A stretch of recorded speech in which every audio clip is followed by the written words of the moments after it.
레위기 16장 펼치시고,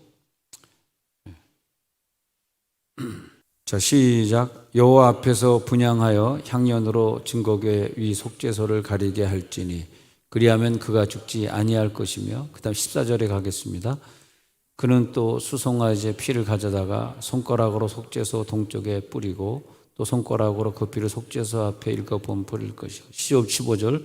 또 백성을 위한 속죄제 연소를 잡아 그 피를 가지고 휘장 안에 들어가서 그 수송아지 피로 행함같이 그 피로 행하며 속죄소 위와 속죄소 앞에 뿌릴지니 16절. 곧 이스라엘 사손의 부정과 그들이 범한 모든 죄로 말미암아 지성소를 위하여 속죄하고 또 그들의 부정한 중에 있는 회막을 위하여 그같이 할 것. 17절. 그가 지성소에 속죄하러 들어가서 자기와 그의 집안과 이스라엘 온 회중을 위하여 속죄하고 나오기까지는 누구든지 회막에 있지 못할 것이며, 18절. 그는 여호와 앞으로 나와서 그것을 위하여 속죄할지니 곧 그 송아지의 피와 염소의 피를 가져다가 제단 귀퉁이 뿔들에 바르고 또 손가락으로 그 피를 그 위에 7번 뿌려 이스라엘 자손의 부정에서 제단에 성결하게 할 것이요. 네. 자, 지성소에 들어갑니다. 지성소에 들어가 보면은 거기에 법궤가 있는데, 속죄소는 뭐냐면 법궤 위에 덮는 뚜껑이 되겠습니다. 그 뚜껑 위에 천사 둘이 큰 날개를 펴고 있는 모습이 보일 것입니다. 그래서 여러분 그 그림에 보면 이렇게 법궤가 있는데 법궤 위에 뚜껑이, 여기서 뚜껑은 자세히 안 보이지만 뚜껑이 있는데 그 뚜껑을 속죄소로 하고 속죄소 위에 천사의 모습을 저렇게 형상화시켜 가지고 큰 날개로 그 속죄소를 덮고 있는 그런 장면입니다. 저게 이제 법궤인데, 그런데 그 법궤를 우리들이 생각해 보면 저 법궤는 오직 지성소에만 있습니다. 근데 우리가 이게 성경 역사에 보면은 어느 때는 하나님이 이스라엘 백성들을 잘하고 있는데도 막 재앙을 주고 막 전염병으로 사람을 죽이시는 경우도 있고, 그래서 뭘 이렇게 못했다고 그러지. 어느 때는 또 잘 못하고 있는데도 하나님이 계속 용서하는 경우도 있고, 어떤 사람은 굉장히 신앙생활 잘 하는 것 같은데도 막 하나님이 치시고, 어떤 사람은 잘 못하는 것 같은데도 또 하나님이 굉장히 사랑하시고, 내가 뭘 그렇게 잘해서 이렇게 사랑을 받는가? 내가 뭘 하나님 앞에 이렇게 잘났는가? 우리 성경의 역사를 보면 말이죠. 역사를 보면 우리가 잘 모르는 부분이 있는데, 우리는 그냥 우리 개인의 생애만 집중해서 보기 때문에 내가 하나님 앞에 뭘 잘했고, 헌금을 얼마나 했고, 얼마나 예배를 참석했고, 그런 기준으로 우리를 보고 있는데, 하나님은 너의 가정이나 너의 교회나 너의 국가에 이제 이게 있느냐를 묻는 거죠. 내가 임할 속죄소가 있느냐. 하나님은 속죄소에 임하겠다 그랬기 때문에, 지금은 물론 영적인 속죄소지만 내 가정에 하나님이 강림하시는 속죄소를 만들었느냐. 그런 게 참 중요합니다. 우리 교회에 지성소의 기도가 올라가는, 그렇게 지성소의 기도로 함께 올라가는 그 멤버들이 참 귀하죠, 사실은요. 그렇게 얘기하면 누구 편파적으로 사랑하는 것 같지만 그건 아니고, 늘 우리들이 기도 생활할 때 지성소의 기도를 만들어내는 그런 사람들이 교회마다 굉장히, 우리 교회뿐만이 아니고 어느 교회나 그런 사람들이 귀해요. 지성소에, 내 가정에서 누가 귀하냐 하면 다른 게 귀한 게 아니라 내 가정에 지성소를 세우고 지성소의 법궤 위에 속죄소를 만들어서 거기에서 하나님이 구름으로 임하도록 하는 그 사람이 귀합니다. 사실 귀한 게 누구냐 하면 내 가정에서 신앙생활 잘하는 사람이죠. 할렐루야. 신앙생활 잘하는 사람. 참 귀해. 내가 어떤 남자분에게 어저께 밥 먹다가 저녁 식사하다가 참 귀합니다. 내가 칭찬해 줬어요. 내가. 참 당신은 남편으로서 귀합니다. 그랬어요. 내가 칭찬해 주니까 그 사람은 목사님 왜 저를 이렇게 칭찬해 주니까 나는 사람을 볼 줄 알잖아. 할렐루야. 할렐루야. 갑자기 설교하다 제가 또 뭔 얘기 하려고 그러나 그런 눈동자로 쳐다보시는군요. 왜 귀하냐 그랬냐면 그 남편 대신 그분이 그러더라고요. 뭐 저는 우리 아내가 그냥 눈만 딱 쳐다봐도 예 알겠습니다.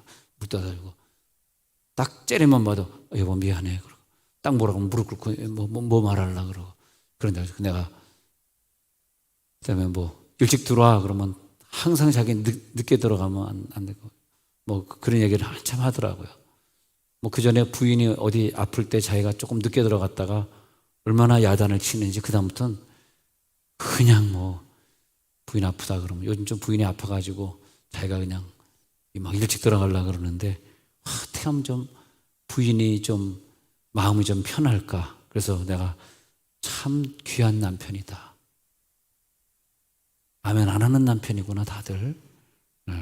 참 귀한 어떻게 그렇게 귀할 수가 있을까. 그런 거 보면 남자들이 그런 부분에 있어서는 참 귀한 것 같아요. 남자들의 그 못난 부분은 아주 못된 남자는 막 여자 무시하고 자기 마음대로 살고 막 늦게 들어오고 그게 아주 씨부렁 파이프 못된 남편이에요. 근데 우리 아내가 아플 때 제가 깊이 깨닫고 그 다음에 내가 일찍 들어가고 나도 뭐 그래 생각해. 뭐 내 부인이 뭐 교사라면 나도 그렇게 할 수 있지. 그냥 웃겼는데 하는 수준에. 그래서 내가 참 귀합니다. 그랬어요. 여자는 뭐가 못된 여자냐 하면 죄 짓는 여자가 못된 게 아니라 자기 여자를 동성인 여자를 무시하는 여자가 난 제일 못됐다고 생각해. 여러분 어떻게 생각하세요? 잘 모르시는구나. 그죠? 그런 여자들은 어떻게 해야 돼? 빨리 집에 속죄소를 지어야 돼. 속죄소. 왜냐하면 속죄소에서 하나님 내가 같은 여자로서 내가 며느리 딸처럼 생각해야 되는데 그렇게 사랑하지 못한 거, 내 딸을 내가 아들보다 멸시한 거, 그거 다 우리 회개해야 되고 여자로서 태어나가지고 여자는 여자를 귀하게 생각해 줘야 되는데 여자는 남자 앞에서는 꼼짝 못하고 약한 여자들 막 괴롭히는 여자들. 근데 그런 사람들은 왜 그러냐 했더니 그 여자들 속에는 속죄소가 없어요. 속죄가 돼야 되는데 하나님이 그 성격을 속죄해 주질 않아. 속죄해 주질 않아. 나는 이 남자를 보면서 그래, 물론 부인이 열심히 일을 하느라고 교사하면서 일을 하느라고 힘들어서 당신이 그렇게 사는 건 이해를 하지만 그래도 어쨌든 뭐 부인이 교사든 뭐 집에서 집안일을 하는 사람이든 관계없이 그 마음 자세가 참 여성을 위할 줄 알고 여성을 자기가 어렵게 생각할 줄 아는 남자이기 때문에 귀하고, 이 여자는 여자를 함부로 대하고 여자를 무시하고 여자를 욕하기 때문에 못났고 이거 하나만 깨달아도 이 세상은 성공합니다. 안 깨달아지죠? 왜 안 깨달아지냐? 내가 죄를 져도 이게 속죄가 안 되는 거예요. 오늘 밤에 기도하다 다 속죄하고 가시기 바랍니다. 제일 큰 죄는 뭐냐? 내가 좀 잘났다고 사람을 무시한 죄. 근데 그 죄는 속죄가 안 돼. 왜 안 되냐? 자기의 배경이고 자기의 본질이니까 그게 속죄가 안 되는 거야. 그래서 그걸 우리 특히 남자분들 이제부터 속죄 받으신 분들은 부인을 잘 위해 주시고, 남자분만 아멘, 여자가만 아멘해. 다 위해 주시고 말 다 들어주고 절대 고집 부리지 말고. 할렐루야. 난 늘 그렇게 생각해. 우리 남자들이 그냥 손흥원 목사만큼만 하면 좋겠다. 그러니까 여러분 눈동자가 저를 지금 바라보면서 무시하잖아 지금. 그래 무시하지 말라니까. 정말 우리를 갖다가 남자와 여자로 창조하셔서 남자는 남자대로의 참 특색을 주시고 여성은 여성대로의 특색을 주셨는데 그 남자는 남자대로 얼마나 멋있고 여자는 여자대로 얼마나 이쁩니까? 성격이나 이 행동하고 말하고 이런 것들이 참 얼마나 귀해요.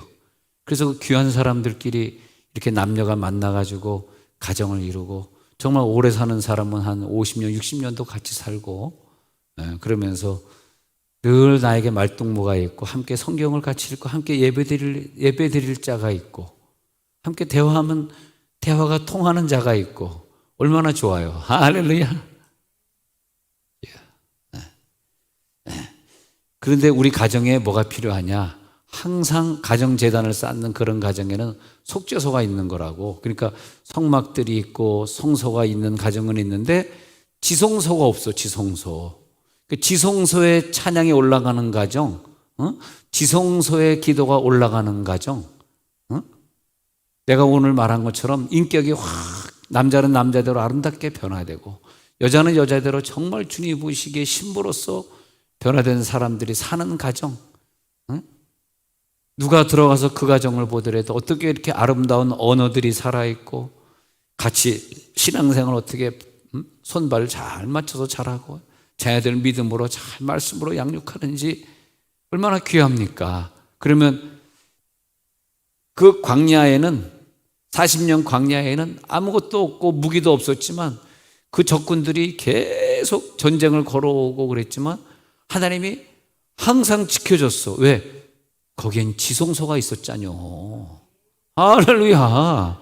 내가 얼마나 잘났냐 못났냐 무기를 가지고 있느냐의 문제가 아니라 그 광야에 지성소가 있었느냐의 문제예요. 이걸 빨리 깨달아야 돼요, 우리가. 근데 이 내 가정에 지성소는 안 세워놓고 우리가 일 안 풀리고 하나님이 우리 가정을 도와주지 않으면 우리는 하나님을 원망한단 말이에요. 내가 이렇게 기도했는데 왜 안 되지? 우리에게 필요한 건 빨리 지성소를 세워서 그 법궤 위에 속죄소로 덮고, 그리고 거기에 지성소에는요, 오늘 성경에 보면 두 가지가 올라가야 된다. 기도가 올라가야 되고 향년이 올라가야 돼.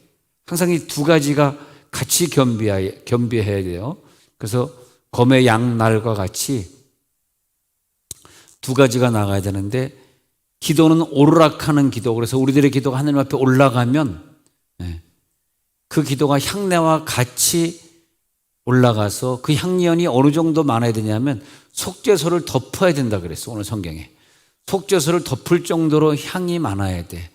그러면 그 덮어진 곳을 보고 마귀나 질병이 우리의 가정, 우리 자녀를 침입할 때, 그 악한 것들이 우리를 침입할 때 그 향연이 그걸 덮어준다 그랬습니다. 덮어줬기 때문에 막아주는 거죠.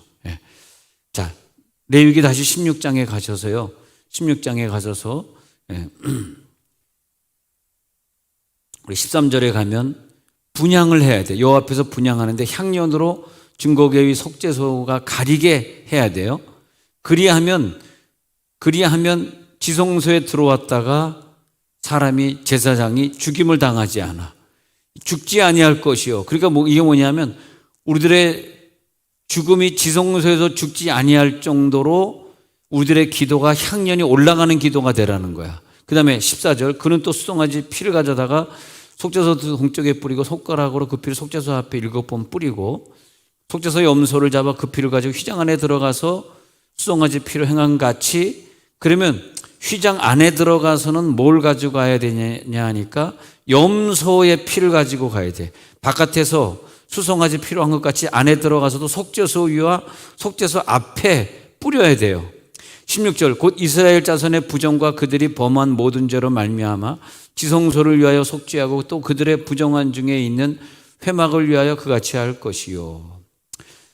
여러분, 이 보면요, 우리들이 죄를 얼마나 많이 졌느냐는 하나님이 우리를 창조하시고 죄도 창조하셨기 때문에 하나님이 그런 거 가지고 눈 깜짝하는 분이 아니에요. 사실은 우리 입장에서 보면 좀 이런 말이 이해가 안 되시겠습니다만, 그런 것에 하나님이 눈 깜짝하는 게 아니라 그런 죄를 속죄할 수 있는 피가 있느냐를 묻는 거예요. 그렇지 않습니까? 그러니까 여기서 보면은 이 피는 뭘 속하느냐? 그러면 16절에서 이스라엘 자손의 부정과 그들이 범한 모든 죄가 있는데 지성소에서 그 피를 뿌리는 상쇄하는 피가 있으면 그걸로 그들을 죽이지 않겠다는 거예요. 지성소를 위하여 속죄하고 또 그들의 부정한 중에 있는 회막을 위하여 그같이 할 것이요. 17절 그가 지성소에 속죄하러 들어가서 자기와 그의 집안과 이스라엘 온 회중을 위하여. 보면요, 이거 잘 보세요. 1번이 자기 죄를 위하여 속죄하셔야 되고, 2번이 뭐냐면 자기 집안, 패밀리, 자기 가족 위해 속죄해야 되고, 3번이 뭐냐면 이스라엘 온 회중 위해서. 내 가정은 죄가 없지만 내 국가의 죄를 위해서 내가 중보기도 하지 않으면 내 가정은 깨끗한데 국가가 공산화가 돼버리면 꽝이잖아요. 내 가정만 잘나면 뭐합니까? 이 국가가 공산화가 돼버렸는데, 근데 그걸 이제 바벨론 포로인 경우에 속죄소 예배를 드리지 않았을 때 징계가 70년이 지나가는데, 그 70년이 이제 BC 586년에서 마이너스 70 정확하게, 그래서 516년에 정확하게 70년 딱 끝내고 다시 이제 이스라엘로 복귀시켜 주십니다. 1953년 전쟁 끝나고 1953년도에 38선이 거지고 북한에 있는 사람들은 예배를 못 드리고, 그 전에 전쟁 전에는 예배 드렸어요. 전쟁 예배 드렸는데 전쟁 후 53년도부터 예배 못 드린 게 지금 68년 됐습니다. 전 그래서 이제 70년대는 23년이 참 중요하다. 70년대 23년. 문재인 대통령 됐을 때 좀 이게 좀 완화가 되고 통일이 되었으면 좋은데, 또 정권 바뀌면 좀 더 멀어지지 않을까 그런 좀 마음도 있습니다만, 안타까움도 있습니다만, 근데 하여튼 그 70년이 되잖아.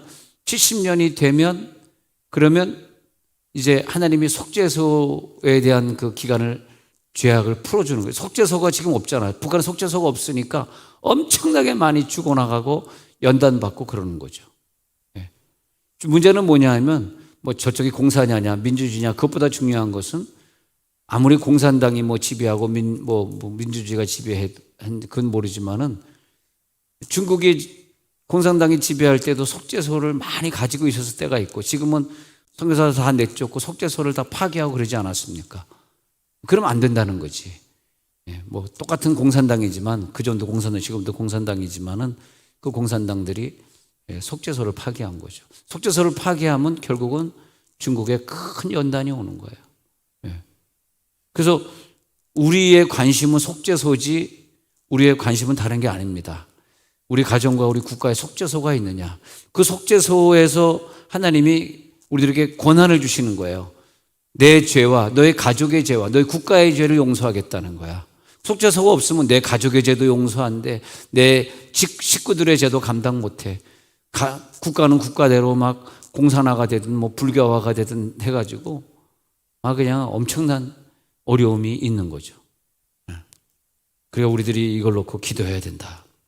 그래서 지성소에 속죄하러 들어가서 자기와 그의 집안과 이스라엘 온 회중을 속죄하고, 17절 보세요. 나오기까지는 누구든지 회막에 있지 못할 것이며, 누구든지 회막에 있지 못할 것이며, 그는 여호와 앞 제단으로 나와서 그것을 위하여 속죄할지니, 곧 그 송아지의 피와 염소의 피를 가져다가 제단 귀퉁이 뿔들에 바르고, 또 손가락으로 그 피를 그 위에 7번 뿌려 이스라엘 자손의 부정에서 제단을 성결하게 할 것이요. 하나님이 이스라엘 자손을 사랑하여 주셔서 그 부정에서 제단을 성결하게 하라. 다윗이나 솔로몬은 굉장히 많은 죄를, 사상 유례 없는 죄들을 많이 졌습니다. 어떤 왕보다 더 큰 죄를 졌습니다. 그러나 그들에겐 속죄소가 있었던 거죠. 그들은 성전을 사모하고 성전을 짓고 성전을 향한 열망, 성전을 짓기 위하여 전쟁에 나가서 그 금과 은을 다 보석을 모아가지고 창고에 저축하는 그 다윗을 보고 다 용서해 주는 거예요. 그리고 솔로몬이 세상에 어떤 죄를 졌는지 말할 수 없이 많은 죄를 졌지만, 그러나 하나님이 솔로몬이 자기가 왕이 된 지 5년 건축해서 12년 때 완공한 솔로몬 성전을 어마어마하게 졌다면, 지금식으로 보면은 한 서울의 사랑의 교회 정도 짓지 않았을까. 지금 돈으로 생각해 보면 그때 돈으로 한 500억 정도로 환산되는데, 그 정도 짓지 않았을까. 그만큼 우리가 죄를 속할 장소가 있느냐, 내 가정에 죄를 속하고 있느냐. 그리고 하나님은 죄도 창조하시고 인간도 창조하셨기 때문에 하나님은 내가 너를 용서하는 것을, 그러니까 하나님은 우리들을 자녀를 보잖아요. 여러분 자녀가 있잖아. 근데 자녀가 어디 가서 사람 죽였어. 그 감옥 갔어. 어디 가서 더 못된 짓 했어. 힘들어. 여러분 어떻게 돼야겠어요? 넌 내 자녀인데 너 내가 좋아하지 않는 죄를 졌으니까 너 죽여버린다. 죽이겠어요? 여러분 자녀를? 자녀들이나 자기네들끼리 보면, 그러니까 아들 둘이 있는데 아들 둘이 별로 안 좋아해. 시기 질투해. 서로 싸워. 근데 하나님은 한 놈은 죄를 짓고 한 놈은 죄를 안 져서 서로 싸우고, 너 왜 죄를 졌어 이놈아 하고 막 동생을 막 때리고 싸워. 근데 아버지 입장에서는 죄를 진 놈이 미운 것이 아니라 죄를 진 애를 용서하지 못하고 때리는 형이 미운 거예요. 왜? 아버지 볼 때는 둘 다 내 아들이니까. 근데 아버지의 심정은 다 용서하고 싶은 거야. 그죠? 그러면 아버지의 심정은 얘네들이 아버지한테 와가지고 무슨 죄든 용서해 주세요라고 빌기를 바래. 알겠어요? 빌기를 바라는 거예요. 걔네들이 감옥 가고 뭐 아무나 용서 안 하니까 자살해 죽을래. 자살해서 죽는 걸 아버지가 원하는 게 아니에요. 그게 뭐냐? 진짜 아버지라면, 자기가 진짜 낳은 아버지라면, 진짜 사랑이라면, 그러니까 하나님이 너희들이 무슨 죄를 져도 괜찮아. 속죄소만 지어놔. 이렇게 된 거거든. 그러니까 그게 뭐 어려워. 속죄소 지면 되지. 근데 믿음이 없는 사람들이 속죄소를 짓지 않아요. 오랫동안 1년 반 이상 교회 안 나오는 분들 한장은 신방 가거나 전화해서 대화를 해보면 공통점이 있는 게 뭐냐면 믿음이 없어요. 직장에서 나가지 말라서 교회 안 나오는 거 아닙니다. 그건 거짓말이고, 그건 핑계고, 구원의 확신이 없어요. 예? 믿음이 없어. 이 시간에 주님 오시면 정말 뭐 코로나라고 숨어서 예배 안 나오는 사람 천국 가기가, 물론 몇 명은 천국 갈지 모르지만은 내가 볼 때는 천국 갈 믿음이 아니야. 오히려 뭐 이런 게 잘 됐다 그러고 더 아예 푹 쉬어버리는, 천국 가고자 하는 욕심이 없어. 그러나 여러분, 그러면 내 가정에 속죄소가 없기 때문에 아무리 작은 죄를 하나님 볼 때는 작은 죄나 큰 죄나 같아요. 근데 아무리 작은 죄를 져도 속죄가 안 되기 때문에 그게 용서함을 못 받는 거죠. 여러분 오늘 기도하다가 우리는요 속죄소를 체험하는 기도 오늘 들어갑니다. 할렐루야. 속죄소를 체험할지어다. 그래서 자, 출애굽기 25장 22절로 넘어가 봐요. 자, 다시 출애굽기 25장 22절 시작.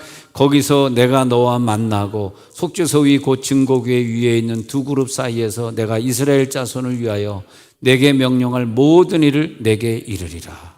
여기서 보면요, 왜 속죄소가 있어야 되냐면 내 죄를 속죄하고 내 가정의 죄를 속죄하고 내 국가의 죄를 속죄하는 그것도 중요하고, 또 그 다음에 내가 이스라엘 자손을 위하여 말씀하겠다는 거예요. 명령할 모든 일을 거기서 말하겠다. 그러면 지성소를 짓지 못한 가정, 지성소가 없는 가정, 즉 예배 드리지 않는 가정, 예배 안 나오는 가정은 지성소가 없잖아요. 예배 안 나오는데 무슨 지성소가 있어요. 지성소가 없잖아. 그러면 하나님이 그 가정에 말을 안 해주잖아. 말씀이 없잖아. 하나님 말씀을 해주고 그 말씀을 듣고 우리가 순종하고 살아야죠. 여러분 어디에 있든지, 출장가 있든지, 지금 출장가 있으신 분들은 또 내일 올라오시는 분들은 지금 유튜브로 예배 드리고 있습니다만, 예배 드리고 있는데, 예배 지금 몇 명 드리고 있나? 아, 예배 드리고 있구나. 집사님 들어오셨군요. 할렐루야. 할렐루야. 그래서 이렇게 사는 게 이렇게 즐거워. 항상 세종시가 제일 살기 좋지 않아요? 난 어떤 분들 막 서울 가 살고 싶고 그러는 사람은 이해를 못 하겠어. 서울이 뭐가 좋대? 아우, 서울 너무 복잡해. 분당에서 살고 수지에서 살아봤는데, 분당도 물론 내가 연립주택에 있는 데서 살아서 그런지 모르지만 연립주택에 살다 보니까 그 차 댈 데가 없어가지고 뱅뱅뱅뱅 돌다가 그냥 어디다 살짝 대고 들어오면 새벽 4시에 우리 집 문을 막 두드리고 그냥, 이 여자가 왜 이렇게 못됐냐? 그 식당 이름이 영동식당인데 새벽 5시 되면 우리 집 문 두드리고 와가지고 막 욕을 하는 거야. 자기 식당 앞에 치우라고. 그래서 죄송합니다. 맨날 치우다가 오늘날은 내가 너무나 화가 나가지고 한마디 했어. 여기서 얘기 안 할게 그냥. 그 다음 날부터 지금까지 나타나지 않습니다. 내가 얼마나 무서운 사람인지 보여줬어. 그 다음 날부터 안 오더라고. 저 조심하세요. 무슨 얘기 했는지 궁금하죠? 네, 알려달라고. 알려주는 순간. 자,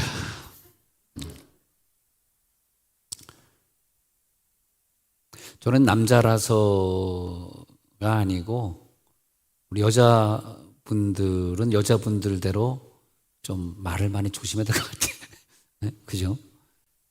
그렇지 않습니까, 여자분들? 말을 하는데 막 입에 담을수록 욕을 하면서 막. 여자랑 남자랑 싸우면 여자가 나를 이겨요. 지지. 어쨌든 말이야, 분당해서 사는데 너무 불편해. 근데 요즘 세종에 가서 사는데 그 주차난 때문에 내가 고민을 한 적이 없어요. 다 지하 파가지고 지하에 상가들도 다 지하 파고 지하에 들어가 있지. 그러니까 너무 감사하더라고. 하나님, 내가 이 좋은 땅에 와 살게 되게 너무 감사하고 여자에게 욕할 일 없고.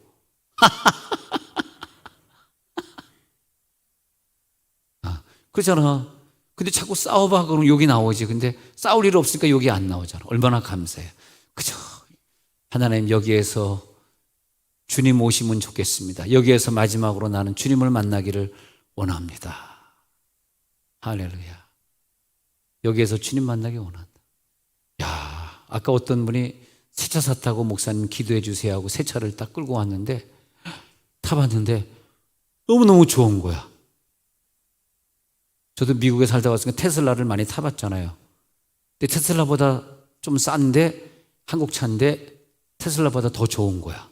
우리 교회도 테슬라 타시는 분이 있습니다만. 근데 어떻게 이렇게 기아에서 이렇게 좋은 전기차를 만들 수 있었는가 생각해 보니까 참 하나님은 우리나라에 이런 큰 복을 주셨구나. 그 기아 EV6라는 그런 차인데 처음 봤어요. 처음 보고 처음 타봤는데 안수기도 해달라는데 조금 부해가 나서 좀 안 나오더라고. 근데 그 차가 비싸긴 비싼데 1,200만 원 시에서 보조하는 게 있어서 좀 싸게 샀는가 봐. 와, 근데 너무 감사하더라고 진짜. 하나님, 우리나라가 이렇게 잘 살게 돼가지고 이렇게 기아 자동차가 옛날에 다 망했는데 현대가 인수하면서 카니발을 출시하면서 살아나기 시작해가지고 스포티지 모델 바꾸고 이러면 살아나가. 그래가지고 얼마나 감사. 그때 노무현 대통령도 자기가 무슨 차지? 체어맨 막 타고 그래서 막 선전해 주지 않았습니까? 돌아가셨지만. 근데 이 세상이 이렇게 살기 좋은 거야. 내가 왜 그렇게 생각하냐 하면 하나님, 내가 태어나서 우리 가정에 늘 지성소가 있음에 하나님이 나를 한 번도 고생시키신 적이 없어. 죄송합니다. 고생해야지 좀 은혜가 되긴 되겠지만. 네.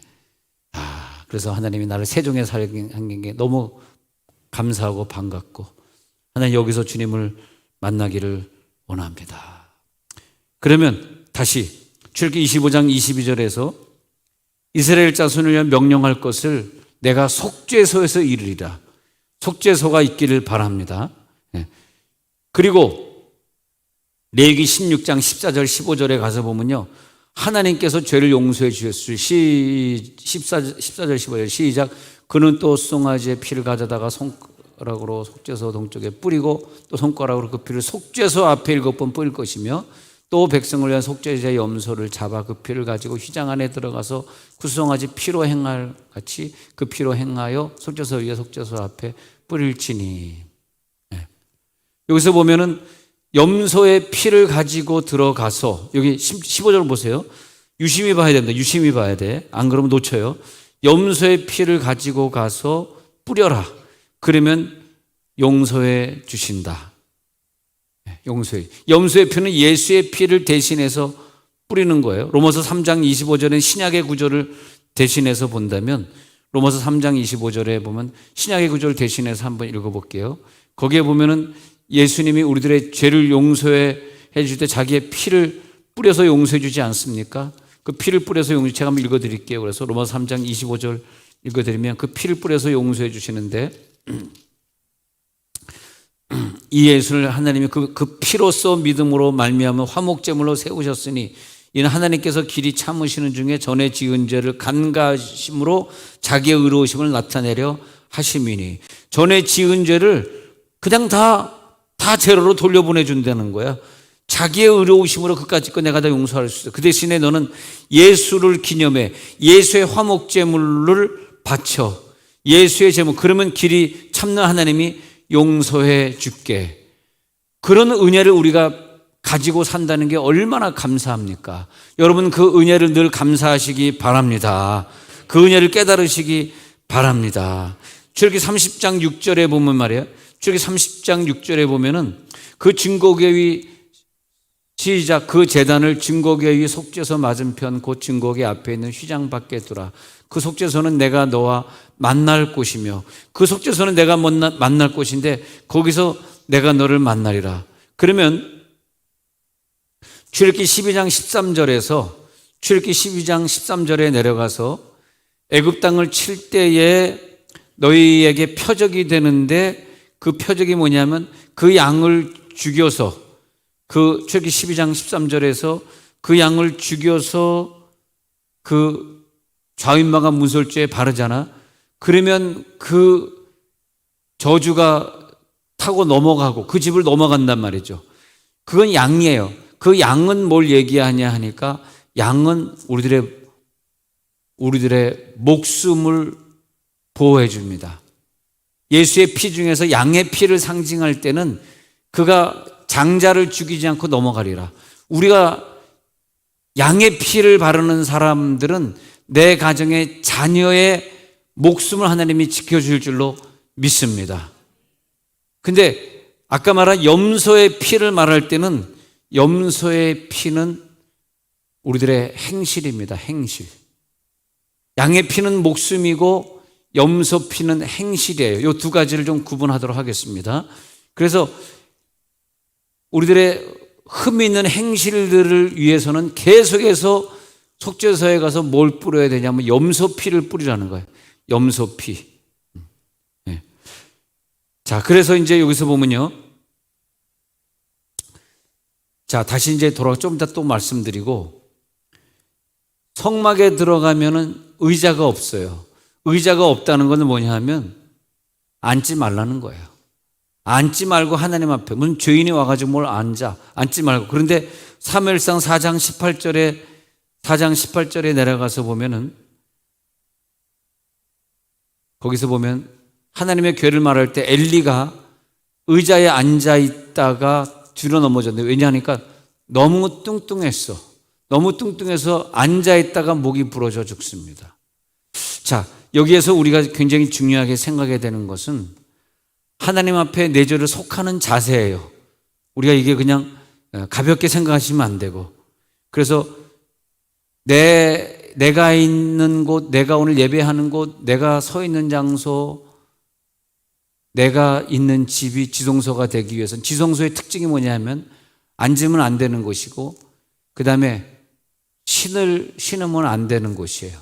왜? 거룩한 곳이에요. 거룩한 곳. 그래서 출애굽기 3장 5절에서도 모세에게 신을 벗으라 그랬거든. 네가 선 곳은 거룩한 땅이니 네 발에서 신을 벗으라. 그러니까 이때는 그 성막이 지어지지 않을 때지만은 네가 있는 곳 거룩한 곳이니라고 하는 것은 성막에 하나님이 임하시는데, 모세가 지금 서 있는 호렙산 떨기나무 앞에 거기가 여호와가 임했단 말이야. 아시겠어요? 임했어요. 거기는 거룩한 곳이에요. 모세는 거기서 하나님과 앉아서 대화할 수 없고 신발 신고 대화할 수 없는 거예요. 그래서 네가 신발을 벗으라. 거기는 거룩한 곳이다. 비록 성막은 아니지만 하나님이 그렇게 말씀해 주셨기 때문에 모세가 거기에서 기적을 일으키는 능력자가 될 수 있는 거죠.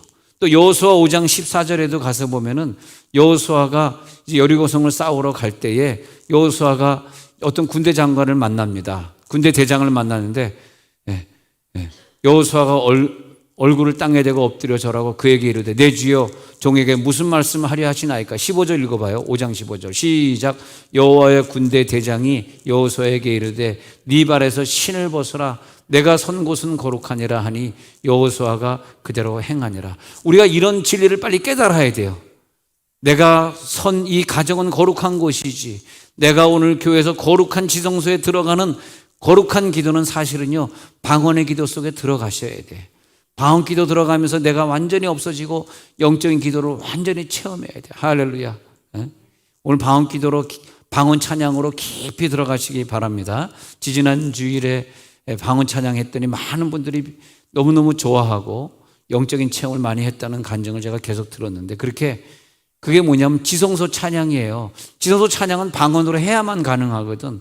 그 지성소 찬양이 있으니까 거긴 거룩한 곳이니 뭐야? 하나님이 임재하는 곳이에요. 하나님 오늘 밤에 임재하여 주시옵소서.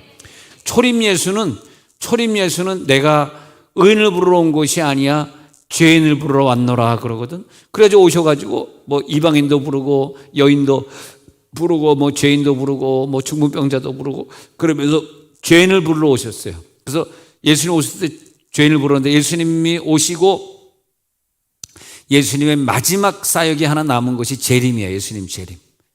저는 이 팬데믹을 보면서 예수님이 곧 재림하지 않겠는가, 뭐 나 혼자 괜히 잘못하면 이단되니까 나 혼자 이렇게 생각하고 그냥 이렇게 하나하나 그냥 이렇게 자꾸 버리고 있습니다. 많이 버렸는데 더 버리려고 그래. 하나님, 나 주님 앞에 이제 갈 준비하겠습니다. 어떤 분이, 여기 앉아 계신 어떤 분이 사실 양복하라고 100만 원 줬는데 그냥 친구 목사님들 양복 다 나눠주고 사서 그 좀 싼 거 사면은 여러 벌 살 수 있겠더라고. 내가 한 벌이면 닭사 한 벌이면 끝나겠지만, 불쌍하다. 불쌍해. 이거 얼마짜리인지 보자. 5만 원짜리다. 20벌 살 수 있어. 20벌 나는. 근데 이제 뭐 무슨 또 양복을 더 사겠어요. 42살에다가 이제 뭐 주님 오실 날 다 됐는데, 아버지 양복 한번 해드릴게. 아버지 장로님 갑시다. 제가 양복 해드릴게요. 우리 아버지가 야, 지금 야라고 하는 거지. 권 목사님 지금 있는 거 입다가 다 죽어도 못, 죽을 때까지 입어도 다 못 입을 텐데 뭘 또 입가시오. 기간 있기는 괜찮가시다래. 손우태순 장로님 대독했습니다. 제가. 자, 초림 예수는 죄인을 불러 의인을 만들려고 왔도다. 그러면 재림은 뭐야? 이제 재림 날 때가 됐는데 재림을 기다립시다. 우리 딴 거 다 집어치우고 재림을 기다립시다. 재림 예수는 뭘 부르러 왔는가? 죄인을 부르러 온 게 아니에요. 지금은 이젠 죄인들은 다 집에 있으라 그래. 교회 오지 말라 그래. 다 너희들은 오직 교회 오지 마. 의인만 와. 내가 재림은 의인을 부르러 오는 거다. 이해가 되시겠어요? 접수됐어요? 내가 이제 온다. 의인을 찾으러 온다는 거야. 진짜 예수 살면 애들을 찾으러 오겠다는 거야. 성소에 들어갈 때는요 에봇을 입어야 돼요. 여기 아마 적혀 있을 거예요. 여기 보면 여기 입는 옷에 대해 나와 있을 거예요. 자, 성소에 들어갈 때는 에봇을 입으라 그랬어. 근데 지성소 들어갈 때는 세마포를 입어야 돼. 세마포로 갈아입으라 그랬어. 성경에 보면요, 너 지성소 들어갈 때는 에봇을 입지 말고 에봇을 벗고 세마포로 가래. 왜냐하니까 이 지성소는 주님이 이제 곧 오시는데 주님 오심을 기다리는 장소입니다. 할렐루야. 성막들 신앙, 성소 신앙 가지고 주님 기다릴 수 있을 것 같아? 주님이 그 사람 기뻐할 것 같아? 신부의 세마포옷을 갈아입은 자들을 찾으러 오는 거예요. 할렐루야. 그러니까 초청돼가지고 왔단 말이에요. 왔는데 나 바빠서 못 가겠어요. 그래서 다 가버리니까 안 되겠다. 내 거리에 가서 사람을 다시 불러오라 해가지고 두 번째 사람들은 내 거리에서 불러온 사람들로 잔치가 딱 꽉 찼단 말이에요. 신랑이 딱 봤는데 어떤 사람은 예복을 안 입어, 세마포를 안 입었다는 거야. 다 세마포 입었는데 너네 세마포 혼자 안 입었어. 내쫓아 수족을 결박해 슬피 울며 이를 갈미 있을 것이야. 이게 3단계거든. 처음에 초청받은 사람, 두 번째 내거리에서 초청받은 사람, 세 번째 세마포 안 입고 쫓겨난 사람. 이게 3단계거든. 그러니까 세마포까지 입어야 되는데 이상하게 그래서 이 구약에도 보면 예수님 오심을 다 기다리려고 다 그렇게 만들어 놓은 거예요. 세마포. 여기서는 에봇, 여기서는 세마포. 세마포, 빛나고 깨끗한. 계시록 19장 7절에 빛나고 깨끗한 세마포를 입었다 그러죠. 지성소의 옷을 입은 거야. 계시록 19장 10절 나오잖아요. 빛나고 깨끗한 세마포 옷을 입은 사람들 나오지 않습니까? 그리고 계시록 19장 8절을 한번 읽어봅시다. 시작. 그에게 빛나고 깨끗한 세마포 옷을 입도록 허락하셨으니 이 세마포 옷은 성도들의 옳은 행실이로다. 옳은 행실 중에서 제일 중요한 것이 뭐냐면 지성소 신앙이에요. 나는 제일 안타까운 성도들이 교회 생활을 오래 했다고는 말하는데 지성소 옳은 행실이 아닌 경우가 너무 많아. 지성소 신앙생활, 말씀 통독을 하더라도 지성소 통독하고 말이야. 지성소 찬양하고, 지성소 예배가 가정에서 올라가고, 지성소 방언 기도들이 올라가고, 이게 됐는가를 물어봐야 돼. 너 지성소 예배하고 있니? 교인 중에 3가지 교인이 있다 그러는데 지성소 교인이니?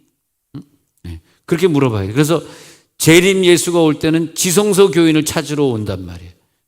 그래서 오직 믿음으로 살고 이 땅에 욕심내지 아니하고 온전한 역사를 이루는 사람들. 지금은 초막절 4일째 날인데 7일 동안 초막절을 기념하면서 예수 초막절은 천국에 내 집을 짓는 날이거든요. 주님 오심을 사모하며 기다리는 자들, 그들이 세마포 옷을 입었단 말이야. 세마포 옷을 입으니까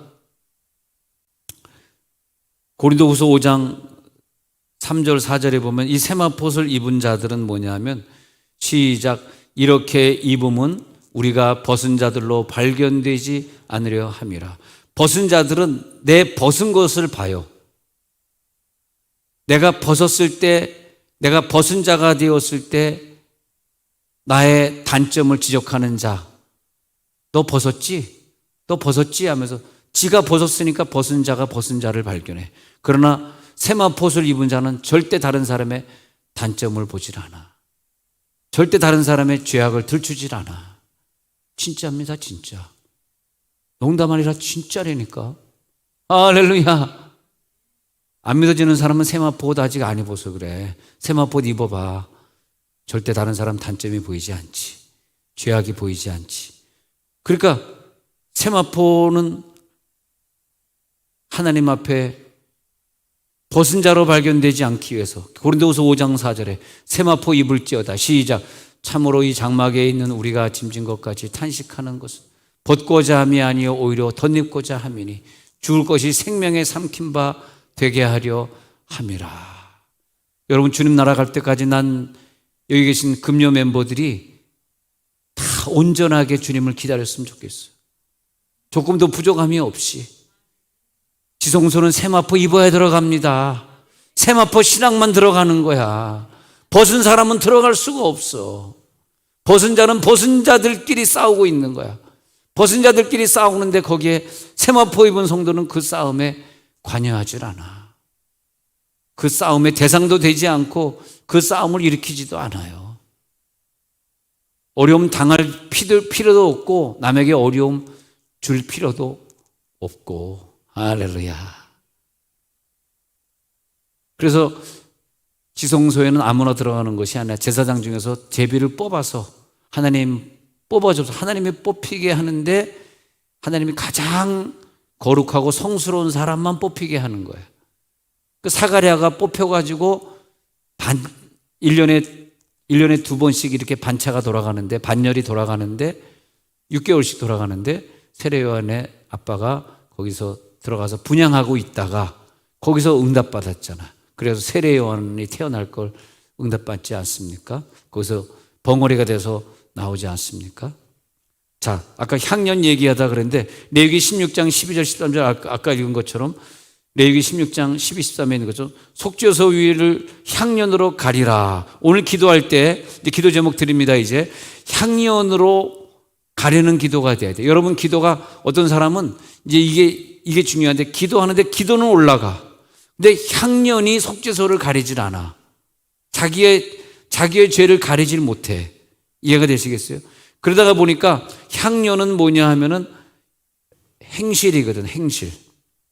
그래서 향년으로 가리우면 하나님이 내 목숨도 면하게 해주시고 죽음도 면하게 해주시고 행실도 축복을 주시는데, 사대교회 같은 경우를 바울이 그렇게 지적을 해요. 계시록 3장 1절에 사대교회가 열심히 신앙생활을 잘하는데 기도를 들어보니까 살아있는 기도 맞아. 사대교회 사자에게 편지하라. 하나님 7명의 7뼈를 가지시니가 이르시되 내가 네 행위를 하는데 네가 살았다는 이름은 가졌으나, 교회는 오래 다녔다고 말을 해. 기도 생활 좀 한다고 말을 해. 다른 사람들도 그걸 좀 인정하는 것 같아. 살아있는 것은 확실해. 근데 영적으로 보면 죽었어. 향년이 올라가질 않아. 향년이. 그 향년이 함께 올라가야 되는데, 계시록 8장 4절 한번 봐요. 계시록 8장 4절에 보면 시작. 향년이 성도의 기도와 함께 천사의 손으로부터 하나님 앞으로 올라가는지라. 이 계시록 8장에 나오는 성도는 기도하면서 향년이 함께 올라가는 성도예요. 근데 아까 계시록 3장의 사대교회는 기도 생활은 했는데 죽은 신앙이에요. 향년이 올라가질 않아. 향년이 올라가지 않아. 사명은 감당하는데 불평이 너무 많아. 열심히 하는 것 같은데 시험이 걸리면 지성소 문 통과하다가 문 앞에서 꼬꾸라지는 성도예요. 문 앞에서. 지성소 들어가야 되는데 왜 이렇게 시험이 많고 감정에 굴곡이 많은지, 꾸준히 신앙생활을 하면 좋겠는데 또 엎어지고 자빠지고 까무라치고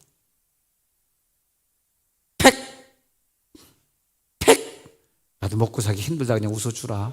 안 웃겨도 웃어주라. 다시 한번 시작. 여러분들 해보자. 손 이렇게 내밀어봐요. 같이 한번. 나만 혼자 하면 창피하잖아.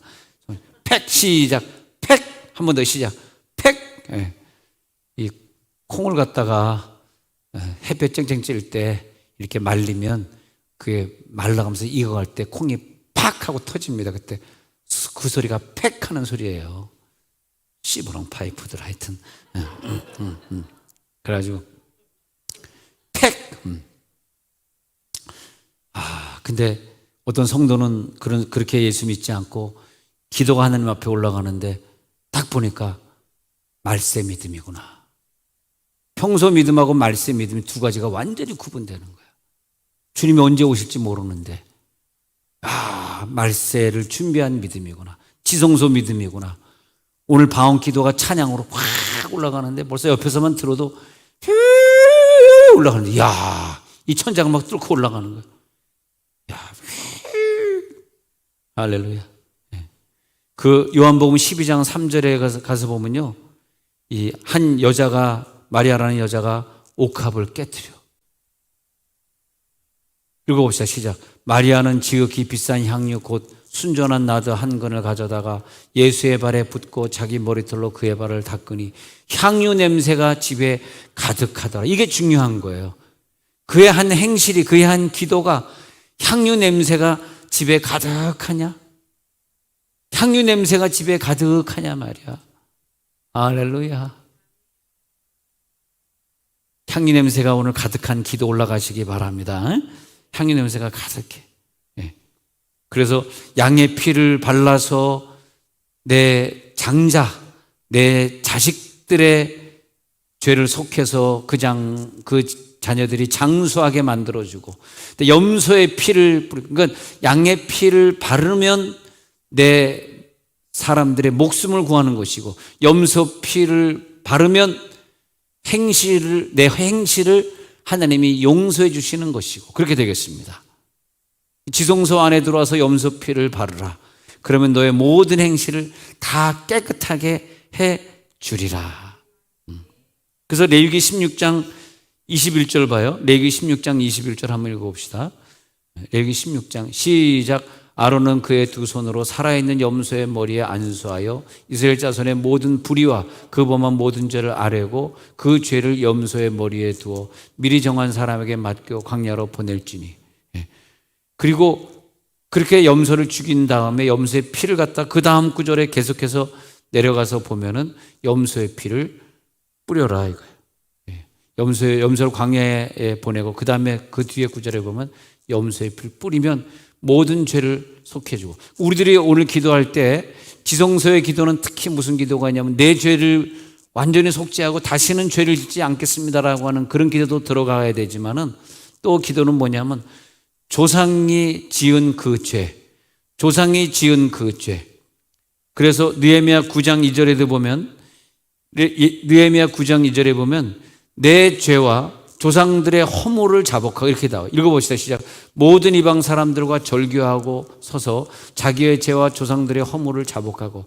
절교라고 하는 것은 모든 세상적인 죄와 오늘 완전히 절교하고 단절하시고, 그 다음에 내 죄가 있는데 내 죄는 조상에게서 내려온 죄가 많기 때문에 항상 성경은 내 죄와 조상들의 죄를 연계해서 말을 합니다. 내 죄만 속죄하고 나서 되는 것이 아니라 조상죄에 같이 속죄되는, 오늘은 그 기도가 뭐냐면 지성소의 속죄의 기도다.